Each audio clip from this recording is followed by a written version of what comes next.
Getting to the game plan, we're into Champion Select for game number 1 of the day. Team One Esports will be on the blue side this time around, and Cloud9 wearing some red shorts, which is really scary because Cloud9 play incredibly well from the red side. Already, Jarvan going to be banned away, and Olaf will be the response here from Cloud9. And I love this from Cloud9 because one of the things that Forlan has been very good at is this Olaf. He is 7-1 with the Olaf during the regular season, a very successful champion for him, and Cloud9 has actually been very highly respecting what these play-in teams can do. The double bans towards top lane to stop, split push strategies before, and now you see Team One banning away Jensen, 2 bans to stop the mid lane domination and get Marv for better matchup. I think banning the LeBlanc is certainly something to get rid of some PTSD, Zyrene, because yeah, Jensen certainly put on a clinic on that champion. We are going to have some CSD numbers for you into the game, and they are not fun for Brazilian fans. Oh, not at all. We said about 39 at 10, and then at 15 minutes, it was even more than that. But that's the thing, is the domination that Jensen had over Bruiser. They're hoping they can circumvent that with the substitution of Marf in here. And keep in mind, Marf's champion pool is a little bit different. Cassiopeia and Aurelion Sol. These are the 2 champions that really stick out in his champion pool, and we'll see if he's able to play something like that against Jensen and find success. Well, it is going to be the Xayah picked up and taken away from Sneaky. Of course, 100% of his games here at the play-ins have been on that champion.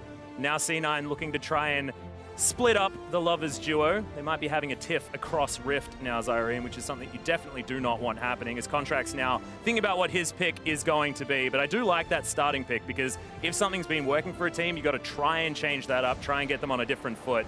Of course, Sneaky does have that Tristana to go to that he's looked so incredibly good on. Yeah, the Tristana is what comes to mind, but Xayah right now seems to be the prime AD carry. I believe she is taken most commonly yesterday as a #1 pick from either blue or red side.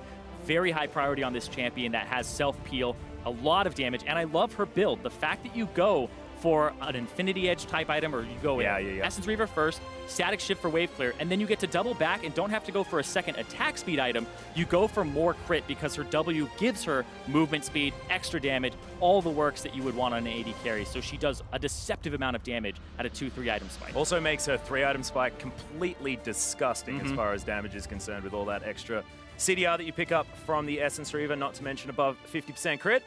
But the Alistar has finally made its way through. We've seen this on the ban list so many times. And that is going to be Xayah Alistar picked up. So the engage potential is massive, now augmented with the Elise for Forlan. And this is a massive change from what he's been doing. This is much more meta. It's been Nidalee and Jax for this guy the last 2 times. And I'm glad that we're seeing him go back to something that has been in the jungle throughout 2017. Didn't even mention the fact that Impact has picked up the Cho'Gath, unless Contracts wants to be playing that one in the jungle. Yeah, most likely for Impact in the top, and the Tristana feels like what they would pick here, yes. So we'll go back and talk about Team One Esports. The Alistar has been banned away quite a bit in the 2nd round for a lot of teams, but hasn't made it through on a lot of people's priorities. It is a pretty good pick into Rakan. You have kind of a neutral laning phase, and later, because of some of the Rakan nerfs, the hitbox size, etc., you can actually get a headbutt onto his ultimate and not get charmed now yourself while you hit him away. So there's some nice little interactions here that can happen to disrupt Smoothie. Not to mention the fact that now Redbert can get around the map. We talk about Team One as having a chaotic style, and being able to follow an Elise around, get this gank duo happening. It means that the solo lanes that we haven't yet seen could possibly get some work done in the hands of Vert and Marth. But the Lucian is going to be taken out of Marth's playbook. Of course, wasn't one of the champions that he played in the regular season. Yeah, Bruiser was known as the Lucian player, so this substitution may have actually thrown Cloud9 off a little bit, but they do still throw the 2 bans they had previously with the Trundle and the Mundo, respecting Vert in the top lane so he doesn't get as easy of a 1-3-1. Gnar jumps to mind, though. Yeah, exactly. And Trundle, of course, giving away the fact that Impact will probably be playing that super tank towards the top side, not wanting to give that Subjugate some extra oomph. But that last ban has been a while to come through. Will, in the end, be the Corki to take away some lane pressure for Jensen, but he's got a heck of a lot more in his playbook. Something like the Orianna is sticking out like a sore thumb at this stage, but he could be the first one to play Cassiopeia here. Yeah, the Sejuani, though. Yeah, the Sejuani is something that I think is incredibly powerful. I actually think she's an S-tier jungler at the moment. Banned away has only been, I believe, picked in a single game so far by Schernfire, and it didn't have a good showing. But she is incredibly potent in teams that have more melees, and also has something like a Cho'Gath here. So they're going to have a good front line for Cloud9, and this leaves them counter pick for mid, and they can potentially take a hyper carry. And as, you know, an Oceanian myself, looking at the top jungle combination that we got absolutely dumpstered on over the side of the Direwolves, Cloud9 going to lock it away and show us exactly how that one is supposed to work, as the Shen is actually going to be locked in here for Vert, so a lot of protection for Absolute if they are going to be putting that on the Xayah, and we'll see what Marth wants to add to the wheelhouse in order to augment this. And Taliyah could be another option, Ooh. so a lot of mobility around the map here for Team 1. Yeah, the Shen is another champion that Vert is known for. It's mostly the Mundo, Trundle, and the Shen that are the three that he uses to split push. So now Team 1 are open to a 1-3-1 with Collapse. They have Taliyah Wall, they have Shen Ultimate, but they also have this Elise. I'm looking at the jungle in this matchup because of the fact that this is an aggressive jungler for Forlan, which allows him to have that early pressure, so you can dive things like maybe the Cho'Gath in the top, maybe get some advantages there. And I like this pick from Jensen. Ryze has made a huge surge in solo queue. Not so much on the stage just yet, so the world's meta's a little bit still in development. Yeah, we have seen it once so far here in the play-ins, and we know sort of by whispers about scrims that Ryze has been considered a counterpick to some of these matchups. Jensen thinking that Taliyah could be one of those options, and certainly the single target lockdown CC that they now have is despicable. You get that Rune Prison, follow it up with some Permafrost. C9's mid-jungle combo is going to be really, really frightening, and that's what happens every game, Cyrene. We always get contracts hanging out with Jensen. These guys are the Bash Brothers, and it's going to be hard for Marth to keep himself safe. However, you know, Taliyah has been safe. You know, you can just throw rocks in, try and clear out the minion waves, and then move the heck out of the way. Yeah, it's a little bit harder for her since the mana cost changes. Yes, that's very true. And in a lot of her matchups, I got to talk to Bjergsen about it a little bit, where now rushing Merc Treads isn't as easy, because now you have to get like a mana item early on, like a Lost Chapter. So some of her matchups are a little bit harder than they were before, but we'll see what Marth is able to do up against Jensen here. Both of them actually taking the cleanse in the mid lane and respecting what the jungler on either side can do to affect it. Because remember Jensen yesterday in that post-game interview, it's not just about the mid lane, it's about the attention that the junglers give. And now it's super important as well, because we've got this early game powerhouse jungler in the Elise. Not entirely sure what Forlan is going to be able to do with it, but we saw what contracts did to the opponent Sejuani when they faced off against the Direwolves. Schönfire did not have a good time. Was in Italy, so a different story, but Forlan will probably want to go aggressive, try and get things started quickly here for Team 1. We are onto the Rift now for game number 1 of day 2. And C9 just wanting to get that third win. The dream is to get 3 on the board because you're feeling very, very comfortable. We are going to have a slight pause, though, to start things off. Wouldn't be the beginning of the day if there wasn't a little bit of a pause. And now, Zareen, we get to have a bit more of a chat because we need as much camera time as possible because the two of us haven't been here like this so far for any event. Oh, so glad. I feel like we could just keep this for a while and just have a chat. Do I have to say anything? I mean, like, just let it sit? No, but I feel like for these two teams, let's talk about these teams really quickly because I feel like Team 1, I really just think that the Brazilian fans have kind of been against them because this is not the Pain Gaming, this is not the INTZ, right? And now they're coming out and they're 0-2 at the start. I want to see more punch from them. I want to see more fight. I want to see this aggressive play here. And they have some proactivity built into this composition. You have the Elise that can dive the turrets. You have the Shen that when you hit level 6, I don't want to see the reactive ultis. I want to see the proactive ultis. And then they have the Alistar. There is a lot here for Team One Esports to push Cloud9 in and provide pressure. And I think that proactivity is king in League of Legends. If you are the one making the moves, typically you will come out on top or have a higher percentage chance in that play to come out on top. And also, I mean, if you think about teams that haven't necessarily been as successful or had as much experience, things like that, having a team that can snowball early is much easier than having these slow grind out teams that need to get going, that need to not make mistakes as the game goes on. So having all of these options in the early game is fantastic. Plus, this composition looks legit. This looks like something that we've seen before. It's not like one of these double AD carry, double Ardent Sensor compositions. It's not like the Fiora Jax, things like that. Doesn't seem to be a gimmick involved with what Team One Esports have put together. It's just a lot of early game pressure, a lot of engage potential as well, and the roaming power that Redbird is going to have will be very, very important moving forward. So back into the game, we'll see whether they can actually make that happen, because we can say all these things, yes, but it still needs to work. It comes down to execution, who's going where, what the junglers are doing. That's why I want to watch them closely, because when I look at this at face value, I feel like one has winning top lane, especially when the Shen is taking fervor against the Cho'Gath. Then they have a winning bottom lane, and they have a winning jungle here. So C9 have to do things like this to track the jungle early, or else they're going to be off to a disadvantage right from the get-go. Okay. Unfortunately, we didn't have Redbird give anyone the cowbell, so I feel like everyone's probably looking forward to that. C9 not going to be as intimidated now. He had the opportunity, decided not to do it. Contract's looking like he's going to start on his blue side. Red side starts. So same side of the jungle here. We could have our junglers meeting towards the top side potentially. See whether that's going to be enough. Of course, having this tank matchup top side does mean that Forlan will be in a little bit more of an optimal position if they want to get a kill up there. Let's see what his route ends up going with here. They have a good idea of where he is because they know he didn't do red, and they just saw with Jensen pushing up in lane to try and get priority that Marth was kind of hanging around the Raptors and then used a Q. So they have an idea that the Elise is there or it was a fake leash. And now they see exactly where he is. Redbird just putting his face in it for the moment. Explosive shot going to come down, but of course has suffered a little bit of a nerf here on this patch, so absolutely not going to be as worried. Despite that, still going down to about half health.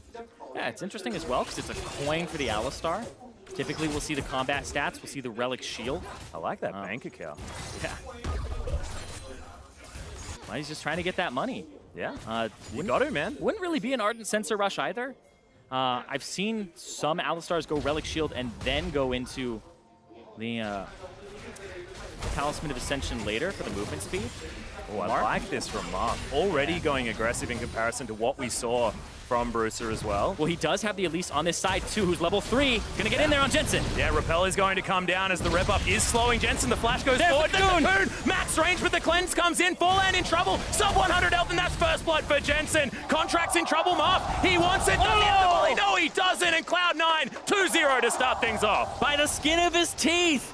Contracts gets away. Jensen gets the kill with the accuracy there and the Rise combos. But that, for Team One, was an ideal situation to pick up something, and they get outplayed. Yeah, you have to look at that play and think that Team One had so much of an opportunity. It can't be that they're feeding or anything like this. We do now have a red buff on Jensen, which is a disaster for Team One, but that could have gone either way.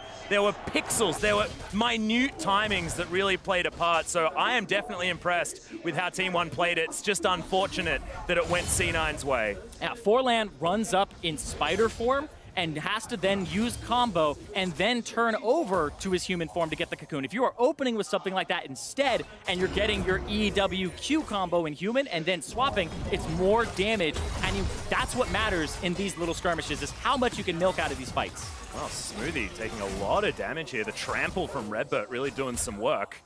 Because, of course, Rakan, not exactly known for his tankiness in the early game, especially when you take that coin to start things off. Contract's now slinking around as best a pig lady can do. Yeah, and once again, mid lane, mid lane, mid lane, mid lane.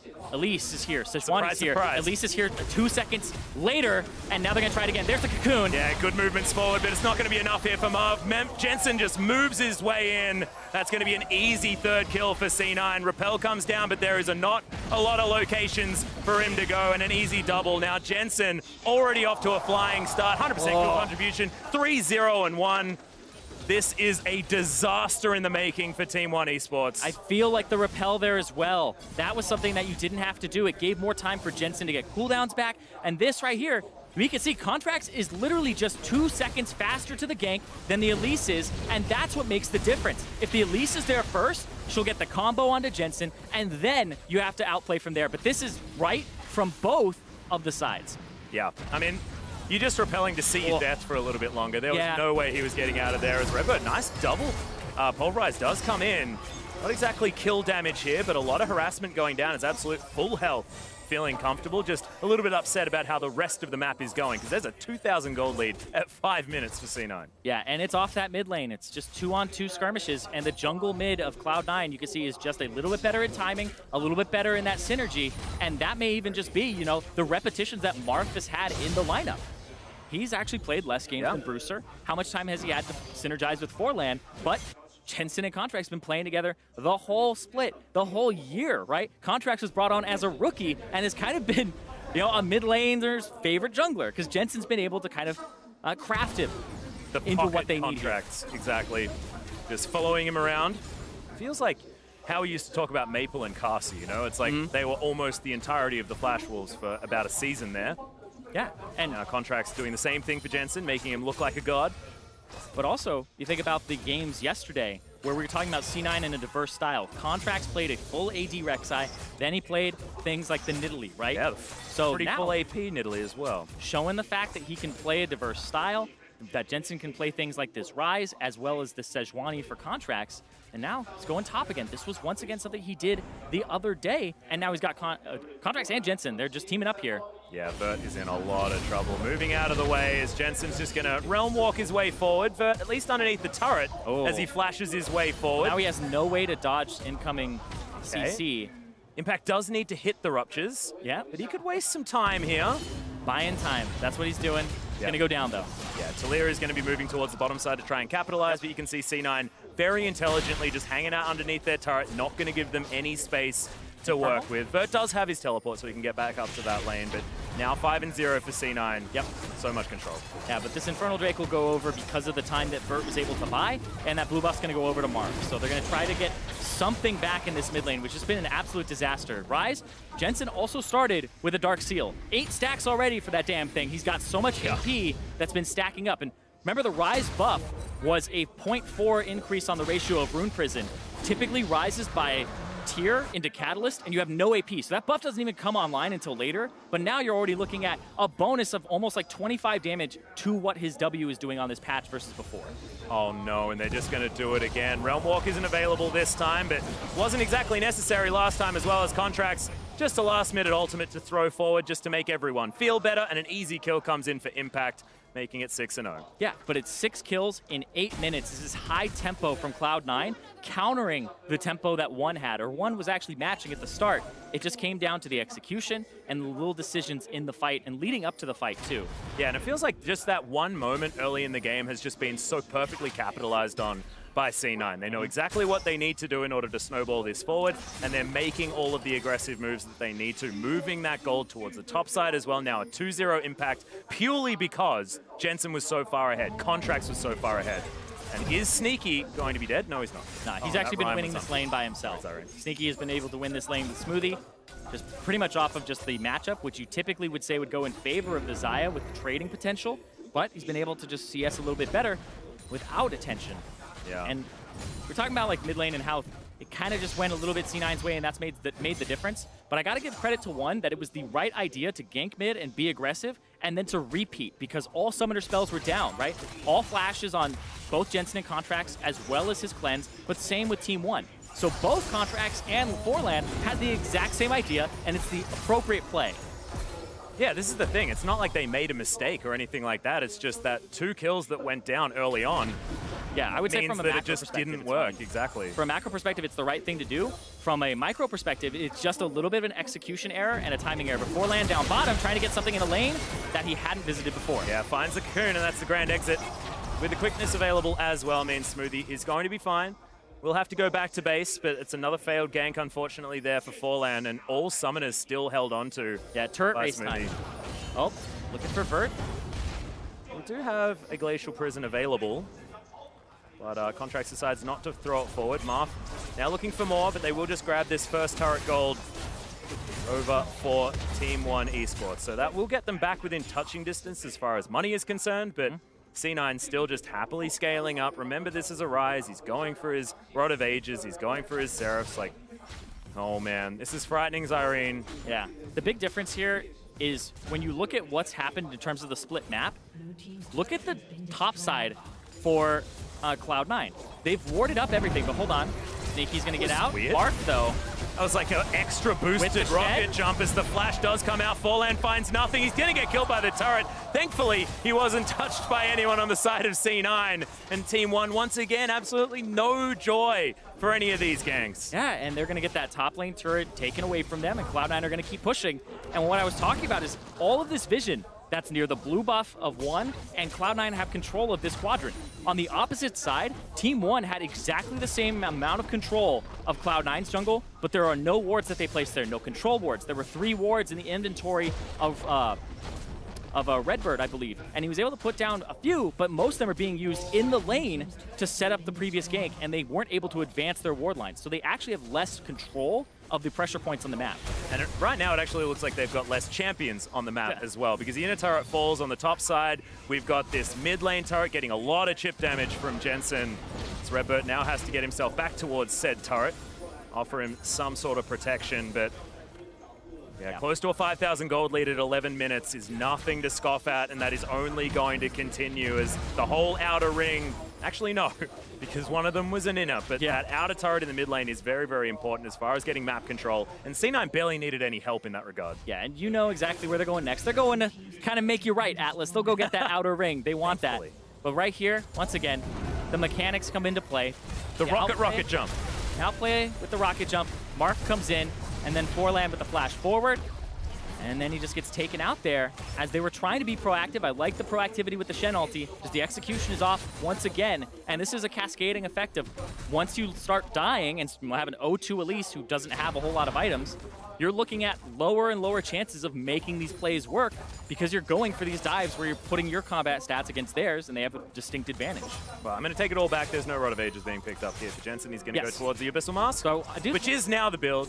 Well, I'm stuck back in time when it comes to Rise. It's either or, to be honest. You can go for the Rod of Ages. I've seen it many times, but this is another thing that allowed Rise to come back in is when they have multiple sources of magic damage, you can build that Abyssal Mask, even though Impact did exactly the same thing. Feels a bit redundant. Right? It does feel redundant, but at the same time, it's got CDR on it. It's a little bit better for Rise in that regard compared to the Rod of Ages. It doesn't scale up with the AP, which you would think would be better, but the magic resistance is the big ticket there. It's not going to hinder his damage much, but he'll have that extra survivability, which honestly, Rise is a machine gun mage. Survivability is key once you're ahead. And also he's up against Forlan and Marth, who are on both magic damage dealing champions, so of course having a bit of extra magic resist certainly helps. And ticking up to about 20% CDR here just with these items alone feels great for a Rise who, like, you know, it's just giving him more attack speed on that machine gun. Yeah, I'm looking at Cloud9. All right, I feel like they're speed running the play-ins. They had that tweet with from Jetson, like, who are these guys? What's going on? And they're just saying, we're going to play our game. Yeah, and if you think about it, you know, you got to buy the championship Ashe skin, and the money will go to charity, and this is like, that's what speedrunning's all about. That does make sense. That's true. This is World's Done Quick. It all works out. But Team 1 certainly do not want that, and they're going to try and turtle this one out as best they can. But we mentioned that this team composition has a lot of options as far as early game power, engage potential. None of those engages have worked, and none of the early game has gone their way, and it just feels like Sneaky down here, having the time of his life, going to make me correct there by taking out the final turret in those outer rings.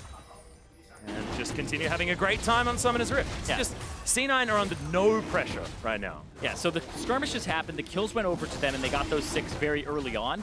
And then it was all about turret, macro, leveraging your lead. So that's why I'm talking about speedrunning here, because I want to see how quickly Cloud9 are able to accelerate the pace of this game so that they can try to take it quick. And nom nom, full combo. That is a delicious spider. I was going to pick up some play-by-play there, but I'm pretty sure Forlan was just dead, so it's like a little bit unnecessary. It's like that thing where you get scared and you're like, spider, I feel like I ate it in my sleep. And then they're like, it's a good source of protein. Yeah, I mean, isn't there some statistic, like, throughout your life you're going to eat 7 spiders or something like that? While you're sleeping or something? Impact, only 6 more to go, my friend. The Rift Herald is going to come down and spell the end of the inner turret here in the mid lane.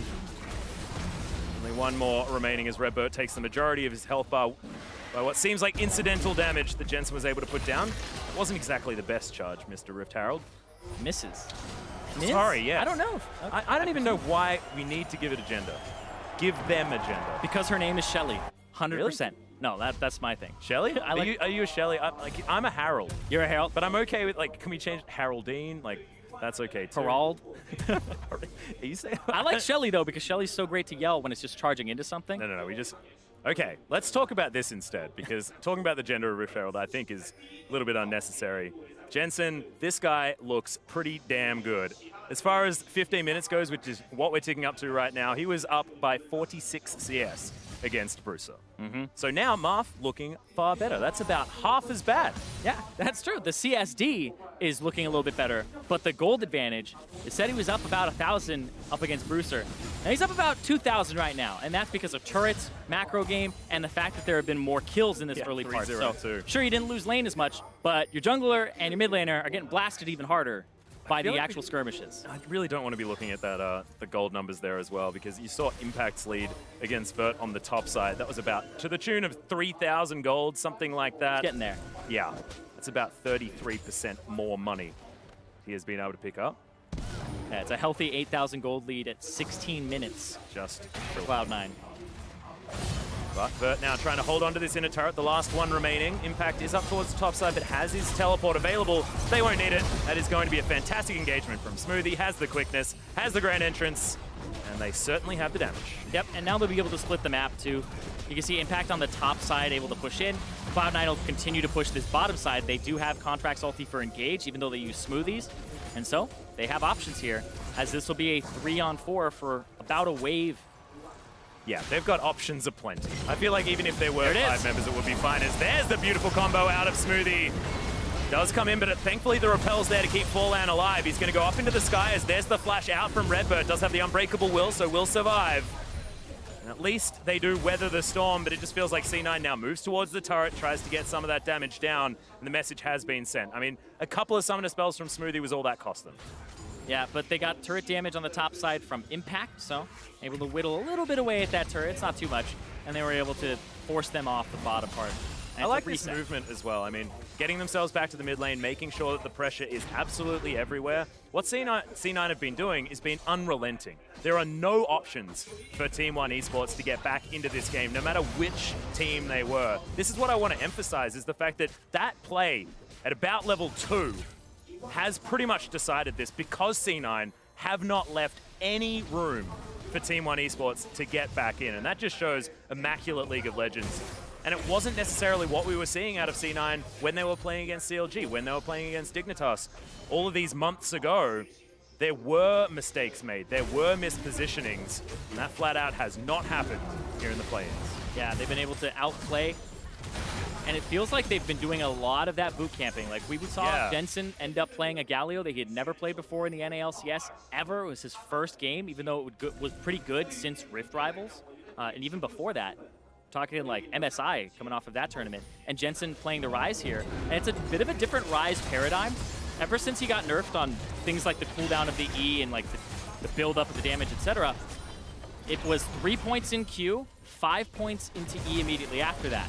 So it was a little bit different than just the machine gun using the E at the rank 1 the whole game. So just for people out there who want to pick up this Rise that now is building Abyssal Mask. Yeah, getting a little bit of that world's meta taste. And I'm totally okay with having 2 Abyssal Masks here now, because Impact and Jensen have not been near each other. They don't see each other, yeah. So split pushing Cho'Gath means that there's none of that redundancy that we were talking about, and it feels a lot better. So those at home with the OCD wanting to make sure that you can maximize team fights, don't worry about that. Jensen and Impact will not be hanging out together. And I was about to say that Fallan's going to check this Baron, but he's not even here for another minute. Yeah, it's only 19 minutes into the game. This feels like a faster game. Pretty sure this is probably one of the fastest games that we've had so far as getting to this kind of gold lead for Cloud9. Well, so far, we've seen a 27-minute game from Cloud9, a 30-minute game from Cloud9, and a 25-minute game from Direwolf against Team One Esports. So Team One has been the victim of a 25 and 27-minute loss. How fast is this one going to be? This is the question. I kind of want it to be 23 minutes just to make sure that we have some sort of sequencing going. Just keep going down. People are learning. Yep. And they're certainly setting themselves up for that, but probably waiting for some sort of Baron buff. Try and get those minions able to break open the base. Impact on the bottom side, getting things shoved forward. As the teleport is available, you can get to 25.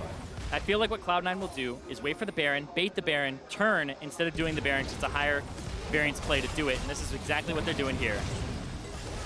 You do have the Realm Walk to come in, but it is interrupted, so Jensen not going to have that opportunity. Nice double knock-up comes in, as Vert does have to get himself out of the way. Forlan survives for longer than he probably should have, but does eventually fall down, and Sneaky says no to Redbird. No more jungler available. C9, pretty textbook move towards the Baron. Yeah, when you're 10,000 gold up, you don't need to start the Baron. You deny vision of the area, wait for them to walk up, use your 10,000 gold advantage, kill them, then you go for the Baron. It's much easier to take lower variance play, and you're able to just pick that up.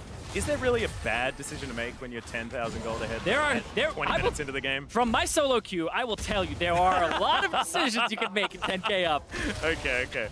That will lose you. We were talking about PTSD earlier. I do not want to trigger yours at all. Too late. Okay, well, C9 going to be pushing up some Baron-empowered minions. Jensen going to be doing the same thing, but in the mid lane.